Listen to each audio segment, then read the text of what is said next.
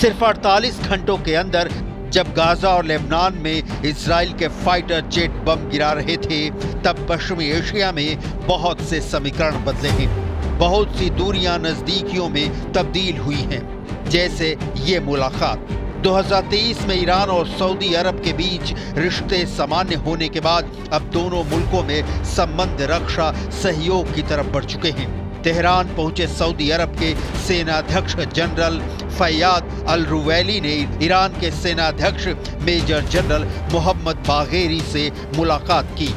जब नेतन्याहू ने अपना रक्षा मंत्री बदलकर इजराइल की सेना को पसोपेश वाले हालात में झोंका हुआ है, तब ईरान और सऊदी अरब के जनरल एक दूसरे के साथ सीक्रेट मीटिंग कर रहे हैं। ट्रंप के आने के बाद वाकई पश्चिम एशिया में बहुत कुछ बदल रहा है। अब्राहम अकॉर्ड्स यानी वो समझौते जिसके तहत इजराइल के साथ अरब वर्ल्ड के कई देशों ने तेल अवीव के साथ राजनयिक संबंध कायम किए हैं। इसकी शुरुआत ट्रंप ने ही कराई थी, जब अपने पहले कार्यकाल में उनकी पहल पर यूएई यानी संयुक्त अरब अमीरात, सूडान, मोरक्को और बहरीन ने इजराइल के साथ अपने रिश्तों की शुरुआत की। इसके बाद ऐसा लगने लगा कि पश्चिम एशिया में अरब मुल्कों के बीच सबसे बड़े खिलाड़ी सऊदी अरब के रिश्ते भी इजराइल से सामान्य हो सकते हैं। लेकिन अब फिलिस्तीन को लेकर इजराइल और सऊदी अरब में जो दूरी पहले से कायम थी वो बढ़ती नजर आ रही। सऊदी अरब बार बार कह रहा है कि गाजा में बमबारी बंद हो और नया फिलिस्तीन देश कायम किया जाए। इजराइल इसके लिए तैयार नहीं, लिहाजा तब तक दोनों के बीच संबंध बनेंगे इसकी कोई गारंटी नहीं है। मार्च 2023 में ईरान के साथ रिश्ते सुधरने के बाद सऊदी अरब की सीरिया को लेकर भी नीति बदली है और अब सीरिया के राष्ट्रपति बशर अल असद सऊदी अरब के दोस्त बन चुके हैं। तस्वीरें तो यही बताती हैं।